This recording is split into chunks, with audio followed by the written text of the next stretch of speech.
디모데후서 3장 16절 17절 모든 성경은 하나님의 영감으로 된 것으로서 교훈과 책망과 바르게 함과 의로 교육하기에 유익합니다.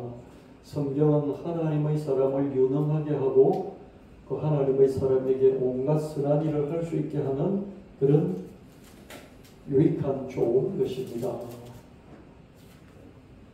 All scripture, 모든 기록된 성경은 is God-breathed and is used for teaching, rebuking, correcting, and training in righteousness, so that the man of God may be thoroughly equipped for every good work. 모든 기록된 성경은 God-breathed. 사울이 똥이 마려워서 불에 들어가서 똥으로 들어갔다. 이런 성경 말씀일지라도 그 사람이 그냥 그 상황을 서술한 것일지라도 그 모든 성경에 하나님의 숨결이 스며 들어가 있기 때문에 그런 성경조차도 하나님의 감동으로 하나님 숨결이 들어가 있어서 하나님 직접 말씀하신 것이 아니지만은 하나님의 영감이 서려 있는 전체적으로 영감이 서려져 있는 그런 하나님 말씀입니다. 그렇게 해서 이 성경은 뭘 하느냐? 그렇죠? 하나님의 사람, 예수 믿는 사람들에게 teaching, 가르친다는 것이죠. 이건 이렇고 저건 저렇다. rebuking, 하지 마, 이러면 안 돼. 야단치는 것이죠. 성경을 읽으면 우리가 너무 달콤한 말씀들도 있지만, 그죠? 우리를 야단치기 때문에 달콤한 말씀도 있어요. 너무 행복하게 우리를 사랑한다 해주는 달콤함도 있고요. 우리가 뭘 잘못하면 야단을 치는 거예요. 아무도 나를 야단치는 사람이 없어요. 어른이 될수록 나이가 많을수록 야단치는 사람이 없어서요. 근데 성경을 읽으면 성경이 막 우리를 야단을 심하게 쳐요. 그때 기분이 나쁘기보다는 어떻습니까? 양심에 찔리는 달콤함이 있어요. 그래서 성경을 읽는 거예요.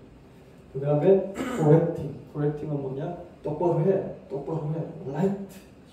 right는 이렇게 뒤집어져 있거나 엎질러져 있거나 뭐 이렇게 어그러져 있는 것을 똑바로 세우는 이걸 right를 alright 그러잖아요. alright 다 잘 돼 있어? 다 똑바르게 잘 돼 있어? 그게 alright 이잖아요. 잘 돼 있는 거야? alright? 그렇죠? 라이트하게, 그죠? 똑바로 되게끔 잡아주는 것을 correcting이라고 그죠? And training in righteousness. 똑바름 속에서 똑바라지도록 똑바로 해. 똑바로 했다고 하는데 구부정하잖아요. 그죠? 그럼 잡아주죠. 이렇게 잡아주고. 그 트레이너들이 이렇게 뭐 훈련시킬 때 자세부터 잡잖아요. 그죠? 그런 것들을 이제 하는 똑바르게 훈련을 시키는 이게 성경이 하는 것이다. 그렇게 해서 철저하게 준비를 시켜서 예수 믿는 사람이 하나님 믿는 사람이 사회생활을 잘 할 수 있도록 해주는 것. 이것이 성경의 역할이다. is useful for 아주 유익하다. 실용적이다. 성경이 그냥 예수 믿고 천당 가는 건 가르쳐주는 게 아니라 세상에서 똑바로 살아갈 수 있도록 해주는 그런 유익한 실용적인 그런 말씀이다. 모든 성경은 하나님의 숨결, 영감으로 기록됐다. 교훈과 책망과 바르게 함과 의로 교육하기에 유익하다. 히브리서 4장 11절 하나님 말씀은 살아있고 활동력이 있어서 양쪽에 날이 선 그 어떤 칼보다도 더 날카롭습니다. 그래서 혼과 영과 관절과 골수를 쪼개고 사람의 마음속에 품은 생각과 뜻을 알아냅니다. 하나님 말씀이 그냥 내가 소설책 읽듯이 읽으면서 재미만 느끼게 만들어주는 그런 말씀이 아니고 하나님 말씀을 읽을 때 또 설교 말씀을 통해서 하나님 말씀을 들을 때 내 영혼육이 쪼개지는 경험을 하는 거죠. 내 영혼육이 쪼개지면서 찔림을 받고 수술을 받고 그럴 뿐만 아니라 내 마음 속에 있는 내 깊은 마음 속에 있는 생각과 의도를 덜 추워내는 우리는 숨겨놓잖아요. 그렇죠? 양심의 자유라는 게 있잖아요. 양심의 자유는 참 좋은 거예요. 그러면서도 양심의 자유는 자기의 깊은 속을 감추게 만든다. 말을 안 하면 모르잖아요. 그렇죠? 말을 안 하고 내 마음속에 어떤 생각을 하든지 양심의 자유예요. 이건 헌법이 보장하는 거죠. 그렇죠? 왜 그렇습니까? 마음속에 있는 것까지 이게 궁예 같은 사람이 독심술로 알아내가지고 그걸 마구니가 들었구나 그러면서 이게 죽이면 안 되잖아요. 그렇죠? 양심의 자유는 내가 마음속으로 도둑질을 할 수도 있고 강도짓도 할 수 있고요. 마음속으로 얼마든지 나쁜 짓을 할 수가 있어요. 마음속으로. 그런 것을 양심의 자유라고 그래요.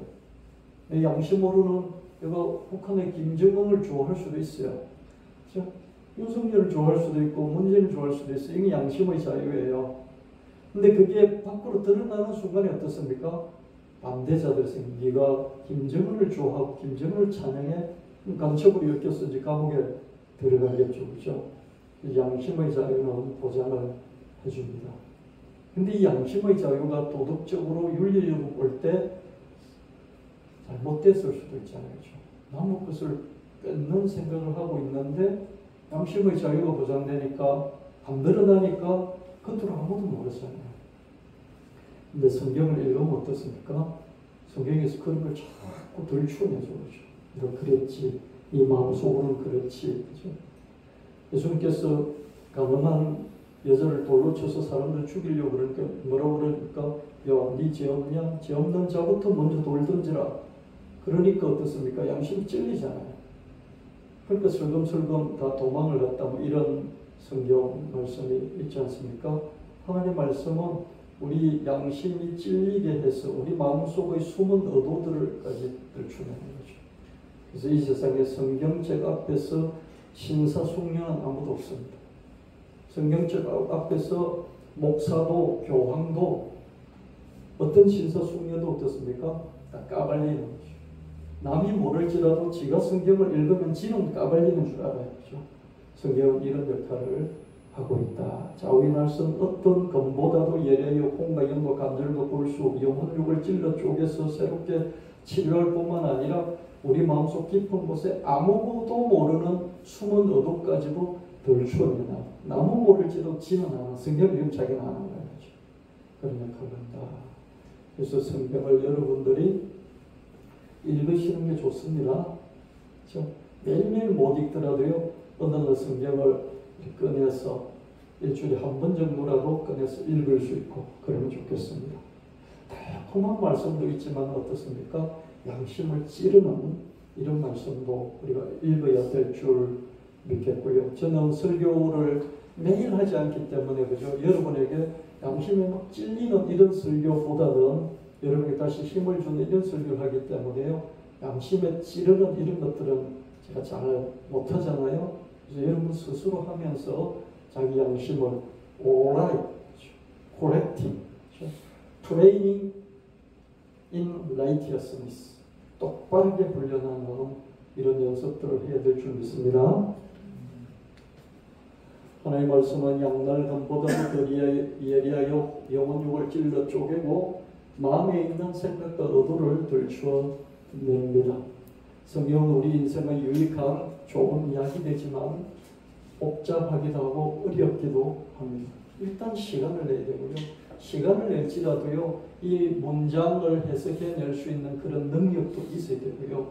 그래서 이렇게 배움이 짧거나 또는 시간이 없는 사람들이 성경을 읽고 예수 믿기 참 힘듭니다. 그래서 잘 이렇게 설명해주는 쉽게 간단하게 잘 설명해주는 이런 선생이 필요합니다. 그래서 논리적으로 종합적으로 그러면서 감정적으로 와 닿을 수 있도록 정리하고 요약하고 압축해서 딱 엑기스를 전할 수 있는 이런 조금 훌륭한 선생이 필요한 것이죠. 그래서 저는 이 성경을 테마별로 주제별로 찬양 가사로 만들고요. 인공지능 수노.ai가 있습니다. 이걸 가지고 제가 작곡을 합니다. 찬양은 곡조가 있는 기도예요. 제가 작곡한 것을 제가 들으면요. 발걸음이 빨라져요. 발걸음이 경쾌해지고요. 빨라지고요. 마음에 밝음이죠. 우중충한 마음이 밝아지는 이런 걸 제가 느껴요. 제가 한 것인데도 제가 그걸 나는 자꾸 했기 때문에 무뎌지잖아요. 그죠?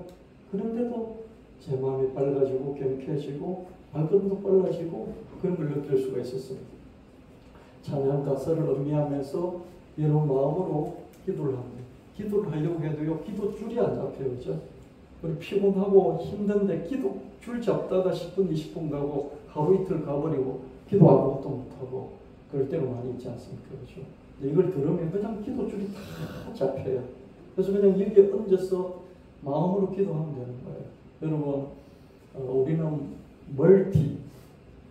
멀티플라이가 가능합니다. 한 번에 여러 가지를 할 수가 있어요. 이렇게 들으면서요, 음악을 들으면서 내가 머릿속으로 여러 가지들을 동시에 생각을 할 수 있어요. 그래서 찬양을 들으면서, 찬양을 하면서, 찬양을 부르면서 머릿속으로는 그 찬양에 대한 생각을 하면서 기도를 얼마든지 할 수 있는 거예요. 제가 요즘 계속 인공지능을 만나고 난 뒤로부터요, 하나님이 저에게 제가 기도 100일 기도를 작정 기도를 했을 때 거의 한 97일째쯤 됐을 때요, 제게 뭘 줄까 그래서 제가 잠깐 생각하다가 글을 잘 쓰는 지혜를 주세요. 그랬더니 제게 사인을 하나 주시고 그리고 그 기도에 대한 응답을 주셔서 제가 대학을 졸업하고 또 10년 넘게 글 쓰는 훈련들을 하고 또 계속해서 책도 한 20권 썼고요. 그러고 난 뒤에 별로 할 게 없는 거예요. 그죠? 그래서 매주 설교 여러분 할 때 저는 토시 하나라도 틀리지 않도록 이렇게 어떤 때는 여기 거의 틀리지 않는데 설교하다 보면 틀린 단어들이 나와요. 그죠? 뭐 글자 하나 이러면 그러면 설교 끝나고 나서도 가서 그거 고쳐놓고 아무도 안 봐도 그럼 저는 그냥 그걸 고쳐놓는 거예요. 그러고 난 뒤에 별로 쓸 일이 없어요. 요즘 제가 책도 잘 안 쓰거든요. 책 안 쓴 지 한 3, 4년 됐잖아요.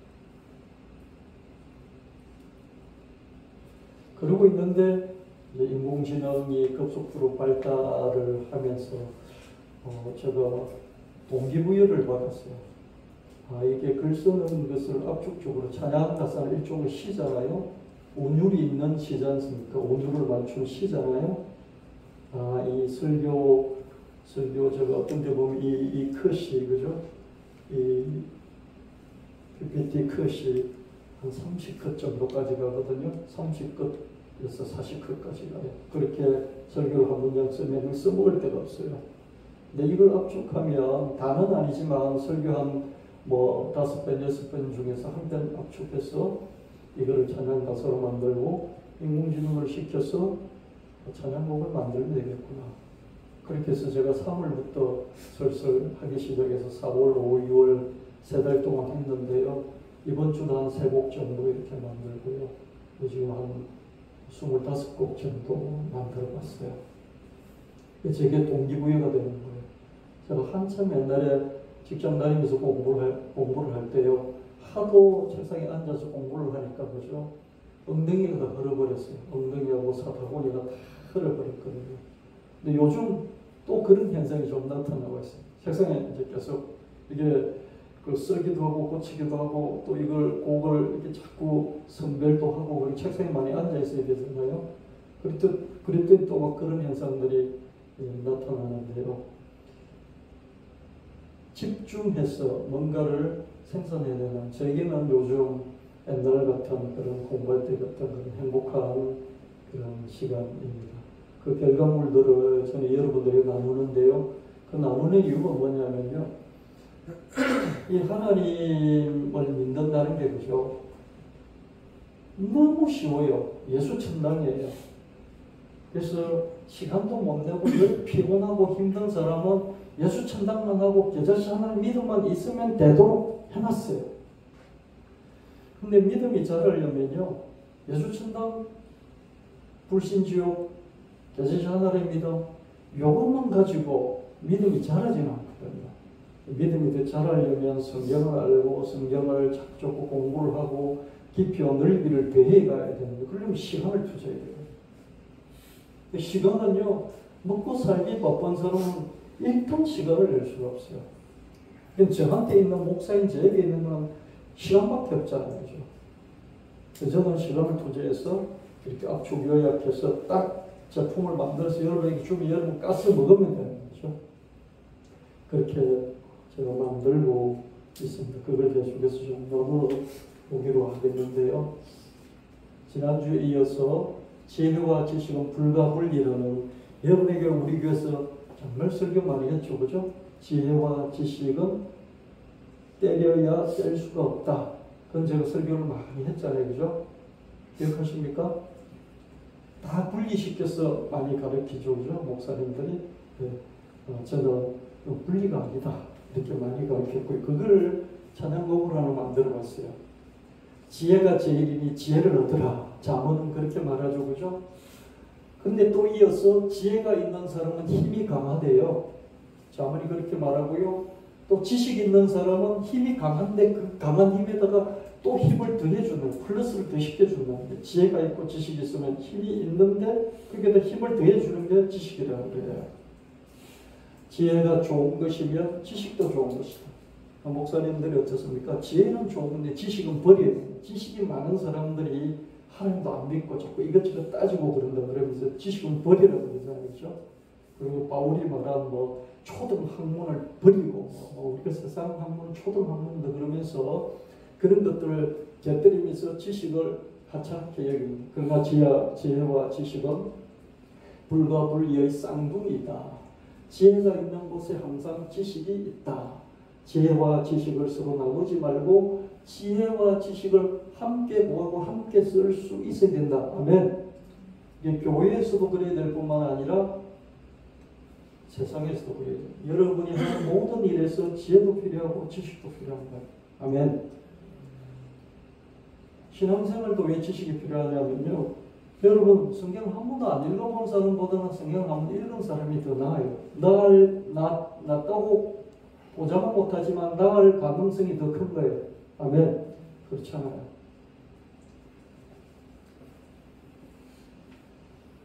알면 지식이 있으면 사랑하게 되고 믿게 돼요. 그리고 사랑하고 믿으면 알게 돼요. 그래서 지식과 사랑과 믿음은 불가분리의 관계에 있어요. 내가 사랑한다 그래놓고 그 사람에 대해서 잘 몰라요. 그럼 그 사람은 그 껍데기일 수 있어요. 남편을 사랑한다 그래놓고 남편은 원래 이런 사람 그래놓고 더 알려고 하지 않으면요, 그 사람이 그때 사랑으로 머물러 있지 사랑이 더 발전한 거 아니에요.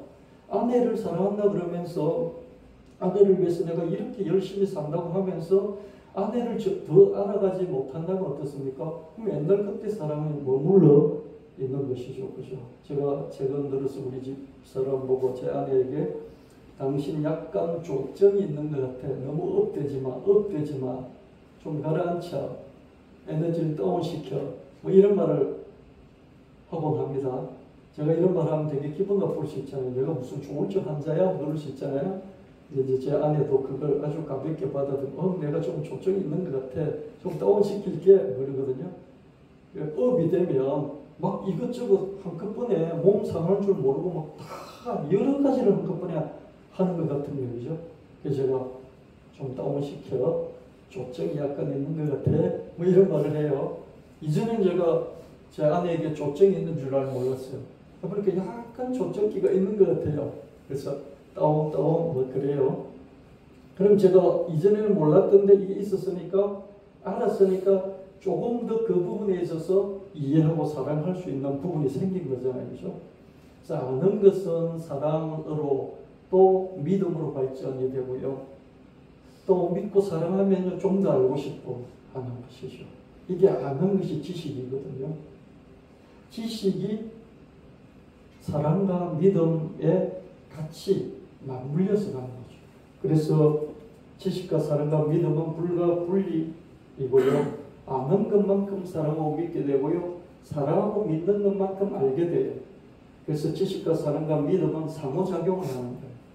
그래서 여러분, 우리 청년들 연인 사이에서 그죠? 자꾸 상대방의 어떤 습관이라든지 기호라든지 그 사람이 좋아하고 싫어하고 또 잘하고 잘 못하고 강점이 뭐고 약점이 뭐고 마음속 깊은 곳이 어떤지 이런 것들을 자꾸 알아간다면 그 사랑할 수 있게 되고 약점도 강점도 사랑하면서 또 더 지지하면서 믿어줄 수 있는 이런 게 될 수 있을 거예요. 또 이런 부부 관계에 있어서도요. 난 너 이런 줄 알아. MBTI 하나 가지고 그죠? MBTI 하나 알고 그거 가지고 그냥 너는 이런 사람 그러지 말고 MBTI 안에서도 같은 I일지라도 I도 종류가 수도 없이 많잖아요. E도 종류가 수도 없이 많고요. 그런 것들을 좀 조금씩 더 알아가는 그런 노력들을 이제 해야 되는데 그것만 하고 있기에는 세상이 너무 바쁘긴 하지만 그래도 또 조금씩 알아가는 우리가 예수님에 대해서도 예수 천당 불신 지옥 요것만 알 게 아니라 그죠? 조금씩 더 알아가고 성경에 이런 게 있었구나 그 사람을 조금 더 알고 성경뿐만 아니라 성경 밖에 있는 어떤 지식을 보면서 하나님께 빗대어서 하나님 이런 분이시겠네. 특히 요즘의 과학의 발전 이런 것들을 받아들이면서 거기서 하나님의 흔적과 손길들을 한번 발견해 보려고 하는 그런 우리가 되면 좋겠습니다. 아멘.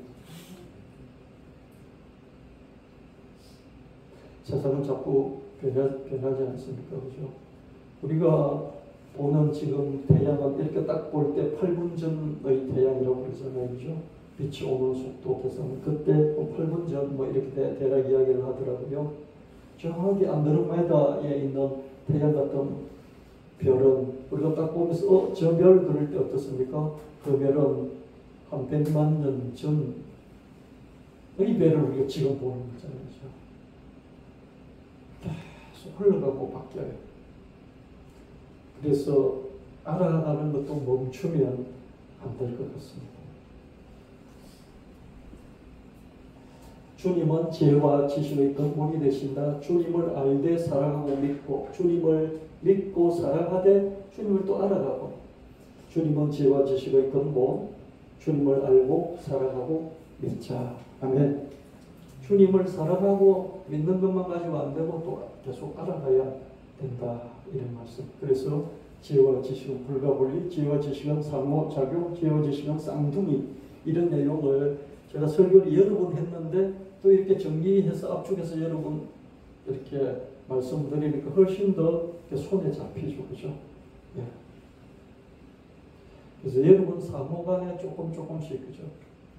여러분 손자들을 좀 더 알아가고 손자들은 할머니 할아버지를 좀 더 알아가고 이런 노력들은 평생 해야 되고요. 이제 청년 때는 그런 게 힘든데요. 나이가 조금 들어가고 저 정도 나이가 되면요. 자꾸 사람의 마음을 살피더라고요. 사람의 마음이 어떤지를 살피는 거. 제가 이렇게 보는 그 텔레비 프로그램 있는데 그게 뭐 나는 솔로다 이런 그런 프로그램 있잖아요.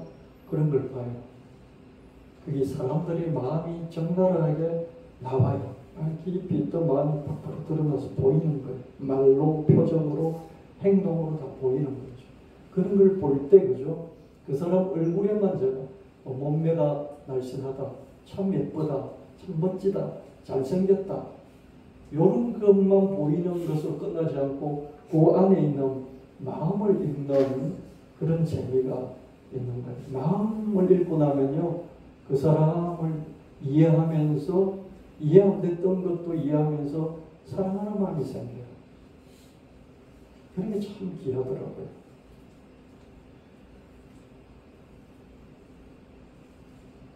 이게 그런 프로그램들 중에서 돌싱글즈 이 프로그램이 있어요. 그거 한 번씩 보면요. 나이 20대 뭐 27, 8, 31살 된 이런 사람들이 이혼하고 결혼해서 1년 살다가 뭐 10개월 살다가 이혼하고 또 아기까지 있는 거예요. 처음에는 그냥 쫙 차제로 나오나 보다 그러다가 이렇게 쭉 보면요.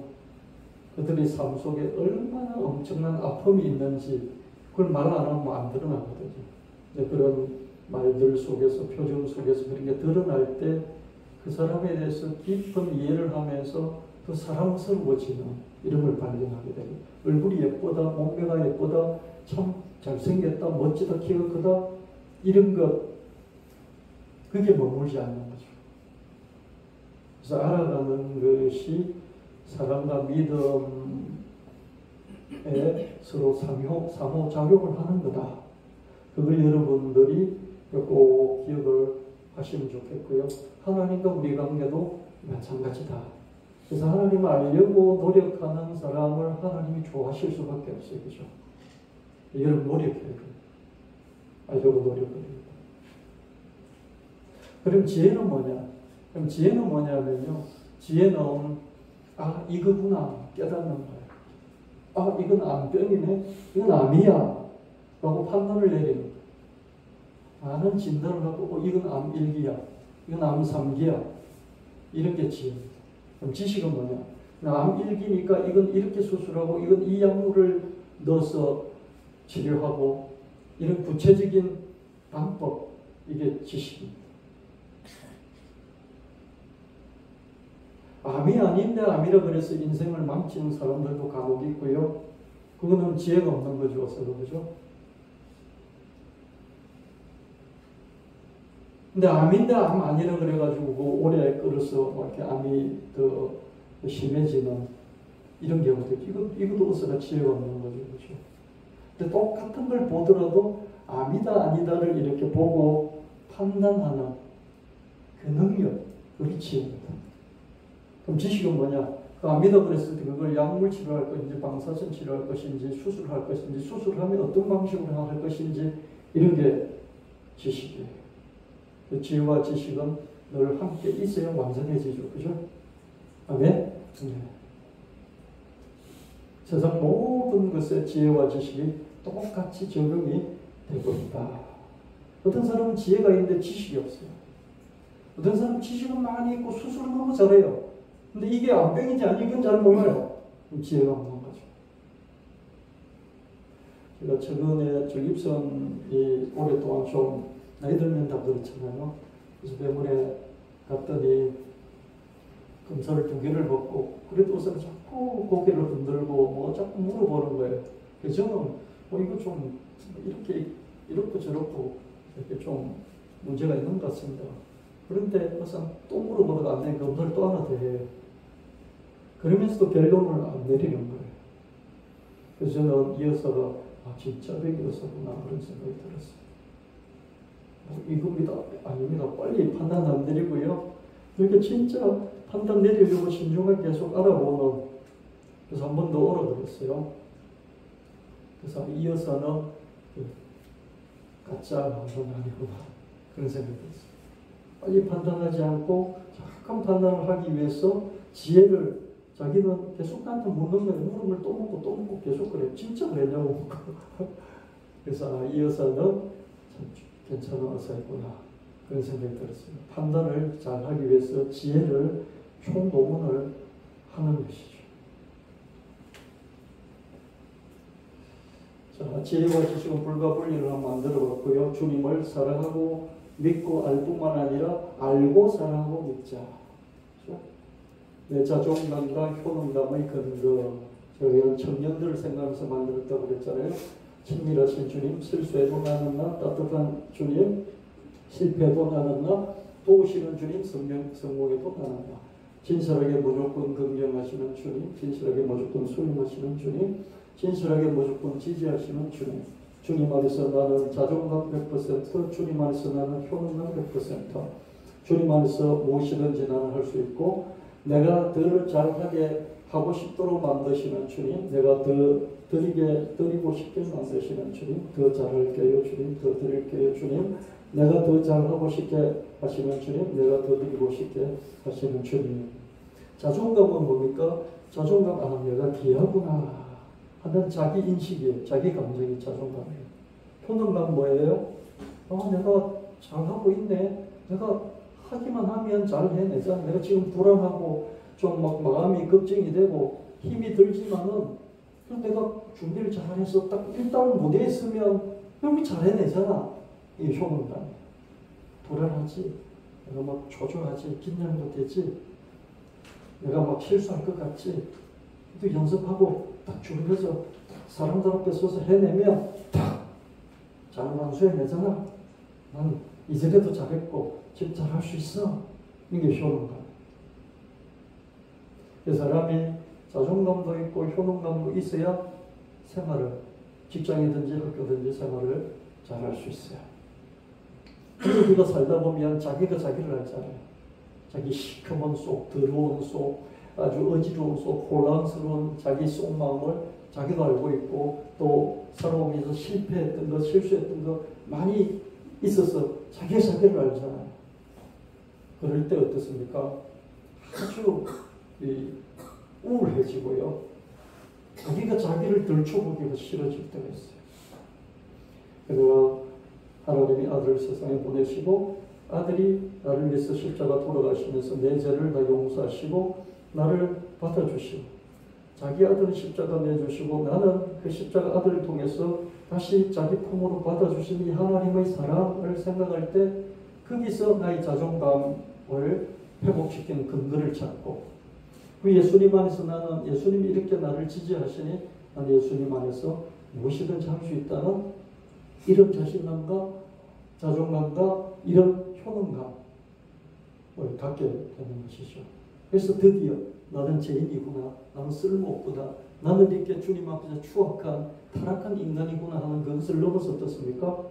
또 실수해도 나는 나야, 실패해도 나는 나야, 성공해도 그냥 나는 나일 뿐이야. 이런 자기 기준을 갖게 된다는 것이죠. 성공해도 그냥 나일 뿐이야. 실패도 그래도 그게 나야. 인간이 하나님을 닮았다는 그 근거가 뭐냐면 나라는 말이에요. 나. 어느 생명체도요 나라는 말을 쓰지를 않아요. 근데 아이라고 써요. 아이도 대문자로 써서 그렇죠. 나 그러잖아요. 애들이 자라면서 자기가 생길 때 그죠. 자의식이 생길 때 드러나는 현상이 뭡니까? 그래서 엄마 보고 아빠 보고 이렇게 하잖아요. 그죠? 왜 그렇습니까? 나는 남인데 왜 자꾸 터치를 안 하는지. 왜 간섭을 가야죠? 옷 입혀주려고 그러면 뿌리쳐버리고 신발 신겨주려고 그러면 뿌리쳐버리고 자기 스스로 하려고 그러잖아요. 그죠? 나라는 거죠. 이 인간만 갖고 있어.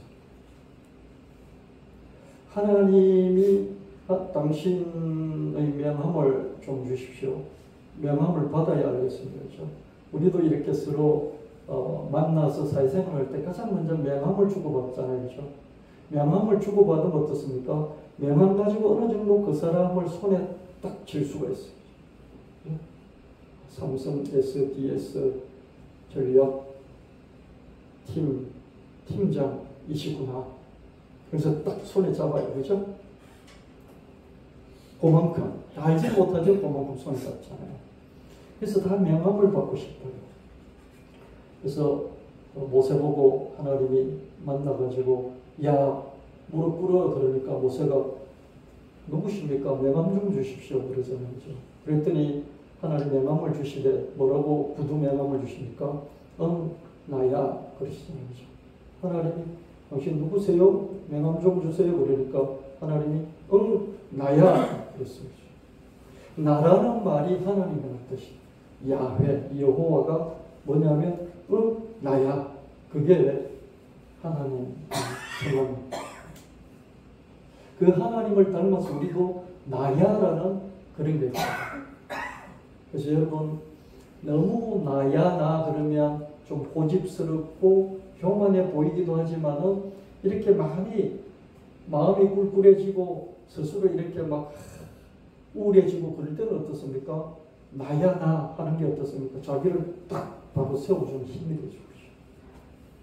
그래서 내 자존감과 효능감이 내가 세우려고 해서 세워지는 게 아니라 하나님의 아들을 보내주시고 나는 받아주시고 내가 어떤 상황이 있든지 받아주시고 아들을 통해서 내 죄를 용서해 주실 뿐만 아니라 아들 통해서 나를 아들로 딸로 삼아주시는 거기서 내 자존감과 효능감을 찾는 근거가 된다는 것이죠.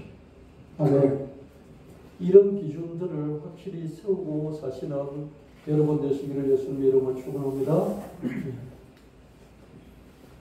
예수 메시아 참가. 제가 이걸 가장 먼저 이렇게 만들어 봤는데요.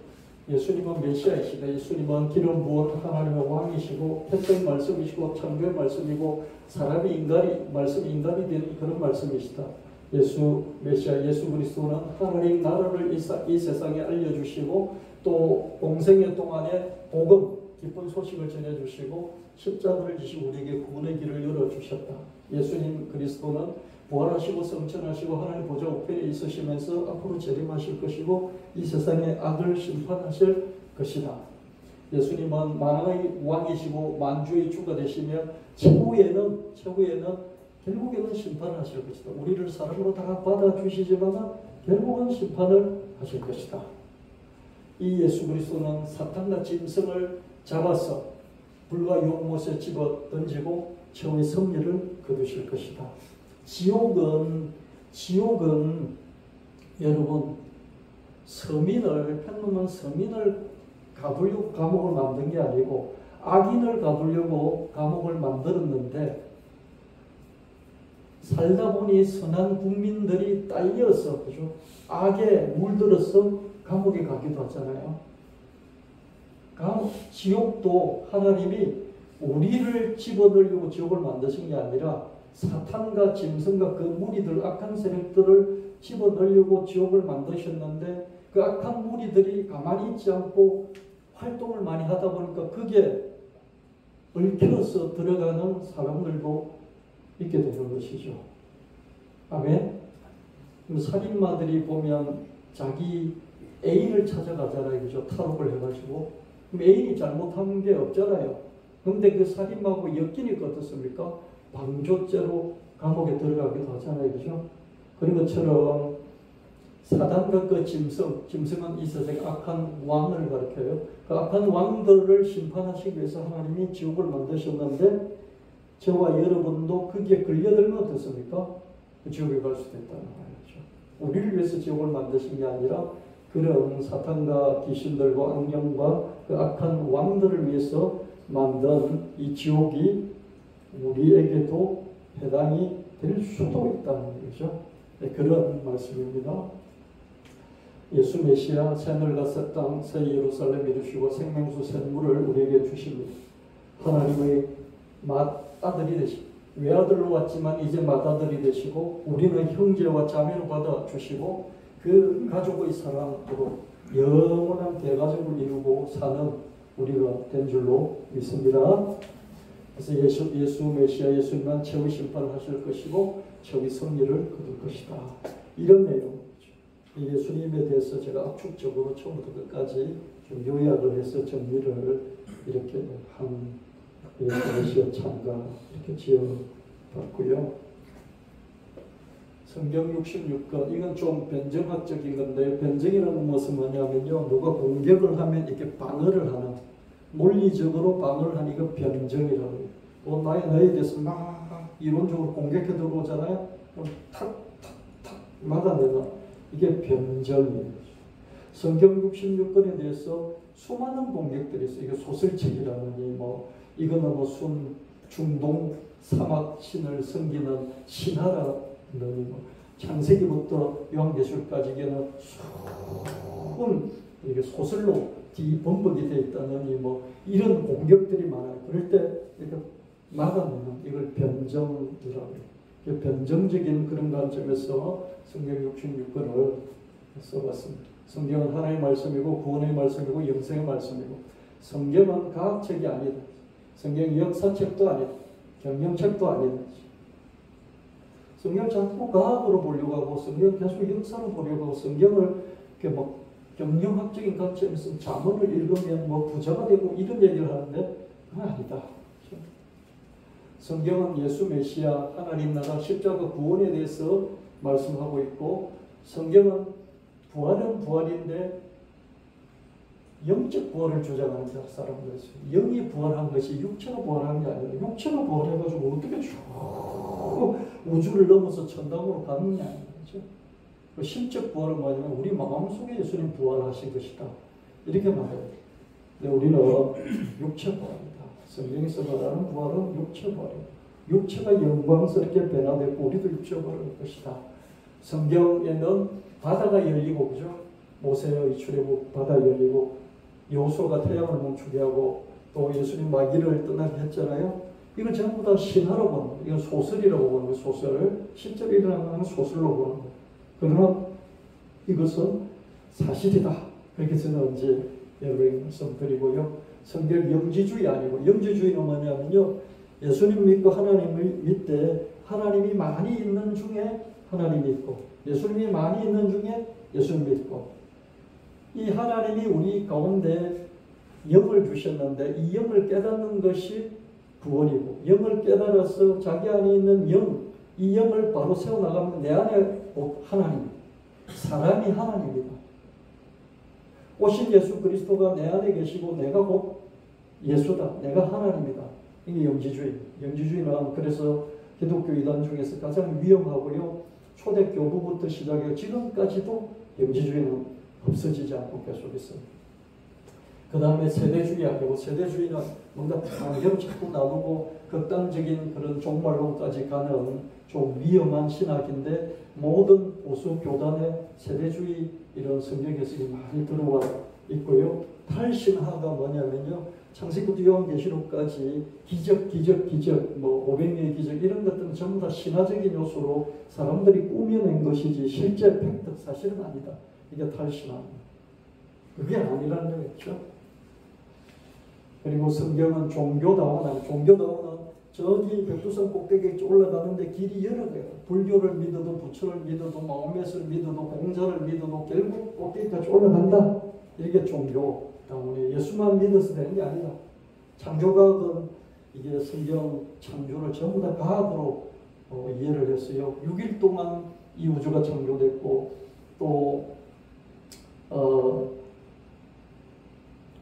이 지구가 창조된 것은 45억 년이 아니라 지구 창조는 6,000년밖에 안 됐다. 이게 창조과학이에요. 이 창조과학은 미친 거예요. 왜 미쳤냐면요. 자꾸 성경을 과학으로 보려고 그래요. 성경이 무슨 과학입니까? 그렇죠? 어느 누가 자꾸 글을 쓴 거예요. 글을 쓸 때 그 사람은 소설 쓰듯이 문학 쓰듯이 시를 쓰듯이 그렇게 썼단 말이에요. 근데 그게 하나님의 영감이 들어가서 이게 성경인 것이지 이게 무슨 과학책을 쓰든지 역사책을 쭉 이렇게 뭐 삼국사기를 쓰듯이 쓴 그런 게 아니란 말이죠. 이걸 자꾸 과학책으로 보려고 하는 이게 문제죠. 그 다음에 구원의 책이다. 이런 게 아니고 성경은 구원의 책이다. 아멘. 성경 66권은 예수의 길이 나타나 있고 성경 66권은 예수를 통해서 우리가 구원받고 영생의 길이 나타나 있는 그런 문학적인 그 옛날 사람이 글을 쓸 때 문학 외에 무슨 글이 있겠습니까? 무슨 과학을 쓴다고 글을 썼겠습니까? 무슨 역사를 쓴다고 글을 썼겠습니까? 그냥 이렇게 그 옛날 사람들이 글을 썼는데 그 글에 하나님의 영감이 들어가서 거기서 구원이 있고 영생이 있고 이런 것이란 말이죠. 이걸 다른 관점으로 자꾸 이해하려고 하면 안 됩니다. 그래서 저와 여러분은 하나님을 믿는 사람으로 목사로 하나님을 믿는 성도로 성경을 믿는 사람으로서 자존감을 가지고 자부심을 가지고 이 성경이 구원의 책이고 하나님 말씀의 책이라는 그 중심을 잡고 어떻습니까? 과학책 아니야. 역사책도 아니야. 윤리도덕책도 아니야. 이건 무슨 경영 잘하는 사업책도 아니야. 이 책은 하나님에 관해서 아는 책이고 예수님에 관해서 아는 책이고 이 책은 이 책을 통해서 구원이 무엇인지 구원에 이르는 그런 책이야. 그 관점을 확실하게 붙들고 누가 뭐라고 하더라도 거기에 대해서 방어도 하기도 하고 흔들리지도 않는 여러분 되시길 바랍니다. 여러분들은 제가 이런 말씀을 하면 나도 의심하지도 않는 걸 목사님 뭐 저렇게 의심해서 뭐 저런 얘기를 하시나 그럴 수도 있어요. 근데 저는 싸움의 최전선에 있잖아요. 그럼 싸움 일어나고 있는지도 후방에서 몰라요. 저는 알잖아요. 수많은 공격들이 있어요. 무신론자들의 공격, 영지주의자들의 공격, 세대주의자들의 공격, 종교다운주의자들의 공격, 창조과학자들의 공격, 수많은 공격들 속에서는 탁탁탁 맞기도 하면서 방어하기도 하면서 또 역공을 하기도 하면서 해야 되잖아요. 그래서 이 성경 66권이라는 이 가사를 제가 압축적으로 만들어낼 수밖에 없었고요. 여러분을 바로 세우고 그뿐만 아니라 여러분들이 또 널리 유통을 시켜서 많은 사람들이 알고 그렇게 되기를 바라면서는 만난 거예요. 아멘. 하나만 더 그럴게요. 베드로의 무지개 자사. 베드로가 예수님께 잡은 것이 없지만 말씀에 의지하여 잘나갔죠. 나를 향해서 물리로 올라서서 물리도 그렇죠. 저는 그리스도시요 하나님 아들이십니다. 이 고백에서 엄청난 칭찬을 받았죠. 주여 안 됩니다. 절대로 안 됩니다. 그러면서 예수님이 베드로를 꾸짖어야 되는데 베드로가 예수님을 이렇게 딱 붙들고 하지 마 그랬어요. 예수님 보고 안 돼 그런 거죠. 예수님이 사탄아 내 앞에서 얼쩡거리고 내 어깨 붙잡지 말고 내 뒤로 와. 그렇게 포지션을 바르게 잡아줍니다. 베드로 모두 주를 버릴지라도 나는 안 버리겠다. 그래놓고 어떻습니까? 세 번 부인을 했죠. 그리고 나는 물고기 잡으러 가노라 그랬잖아요. 그리고 예수님 다시 만나서 예수님이 야 너 나 사랑하냐 그랬더니 내가 사랑하는 줄 아시잖아요. 그러고 난 뒤에 다시 거듭나서 베드로는 은과 금은 내게 없거니와 내게 있는 이것 예수 그리스도 이름을 내게 준다. 그러면서 큰 일을 감당했습니다. 나중엔 또 다른 이로서는 보낼 수 없다. 이런 엄청난 그런 말씀, 자기 고백을 우리에게 남겨줬어요. 베드로 자기의 자랑스러운 모습도 있고 수치스러운 모습도 있고 순수한 모습도 있고 얼룩진 모습도 있고 그러나 이 모든 게 자기 자신이라는 거죠. 이런 게 여러분 참 중요합니다. 자기 자신을 돌춰보면 자랑스러운 것도 있고요. 진짜 숨기고 싶은 그런 모습들이 있어요. 이 모든 것이 예수 그리스도 안에서 전부 다 자기 자신이다. 대표적으로 베드로를 보면서 베드로는 잘한 것도 있고 못한 것도 있고 칭찬받는 것도 있고 야단받는 것도 있고 수치스러운 것도 있지만은 이 모든 것을 예수 그리스도 안에서 녹여내서 아름다운 무지개 같은 그런 얼룩진 모습을 무지개 같은 모습으로 예수님 만들어 주셨습니다. 아멘. 할렐루야. 저 여러분의 인생에 그런 게 있을지라도 우리 베드로를 보면서 우리 베드로보다 못하죠. 베드로보다 훨씬 못하죠. 저는 그죠. 그래도 베드로를 그렇게 쓰신 것처럼 주님은 나를 그렇게 쓰실 것이다. 이런 자존심, 자신감, 자부심, 효능감 이런 것들을 우리가 이런 찬양을 자꾸 들으면서 그죠? 우울해질 때마다 듣습니까? 베드로도 그랬는데 뭐 그러면서 우리가 경쾌한 발걸음으로 하루하루 살아갈 수 있는 거예요. 아멘. 이 찬양을 한번 들어보도록 하겠습니다.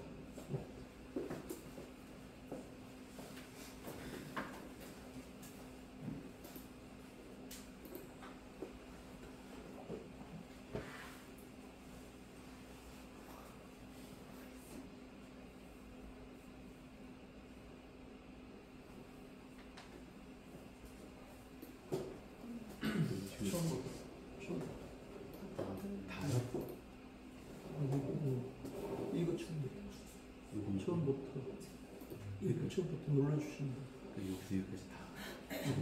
요것만 열 때까지. 그리고 또 시간 될 때까지.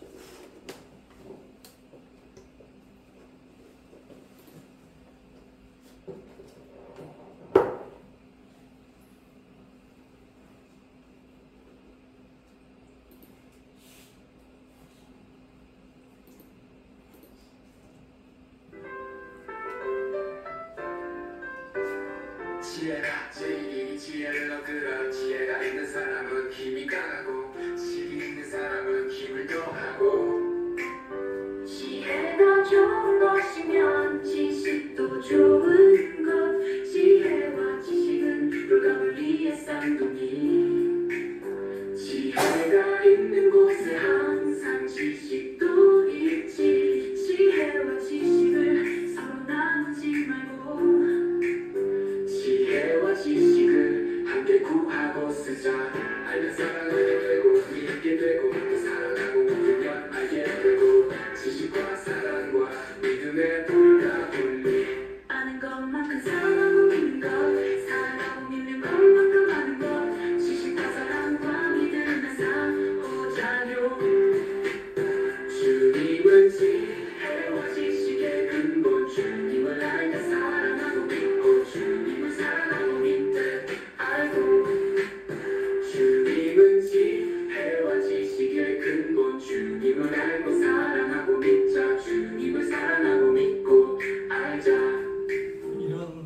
가사를 음미하면서 또 곡을 들으면서 집에 있든지 또 뭐 이렇게 산책을 하든지 하면 아주 심장이 굳건해지고 또 밝아지고 그런 효과도 있고요.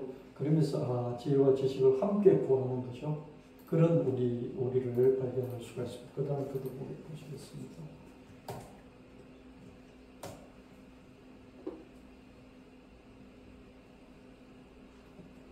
이거 아닌데 두 번째 거. 두 번째 거.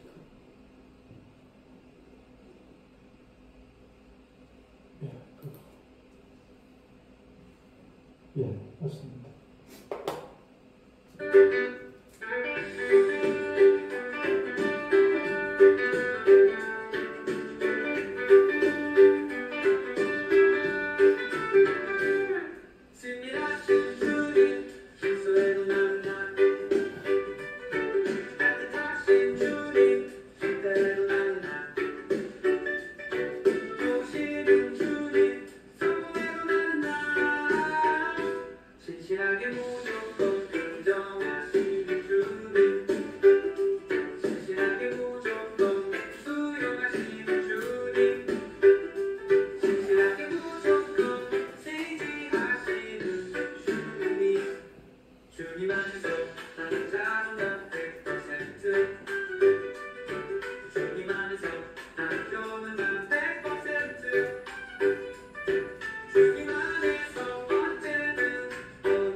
우리가 자꾸 더 잘하라 그러고 더 달라 그러면 정말 부담이 되잖아요.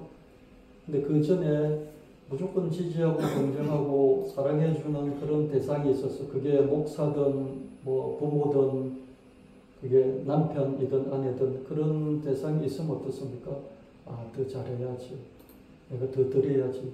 그 결심이 자꾸 생기게 만들잖아요. 그죠? 아멘. 여러분도 주님이 이렇게 여러분을 무조건 긍정하시고 친밀하게 지지하시고 또 여러분을 이렇게 어떤 상태든지 수용해 주신다는 것이 주님과 여러분 사이에 그게 자꾸 형성이 돼야 돼요. 아멘. 그렇게 되면 뭘 이렇게 달라고 하고 뭐 더 하라고 그러고 이런 것이 하나도 부담이 안 되고 그냥 자기가 그렇게 하고 싶어지는 거예요. 아멘. 이제 이런 찬송을 들으면서 주님이 진짜 나를 무조건 지지해 주시나? 그런 거에 대한 확신, 그런 것으로 맺어지는 관계, 이런 게 형성될 수 있어요. 아멘. 네. 하나만 더 듣고 마치도록 하겠습니다. 말씀 창조의 말씀 성육신 말씀 예수 메시아 하나님 나라 공생의 복을 집장하고 예수 메시아 부활과 승천하는 예수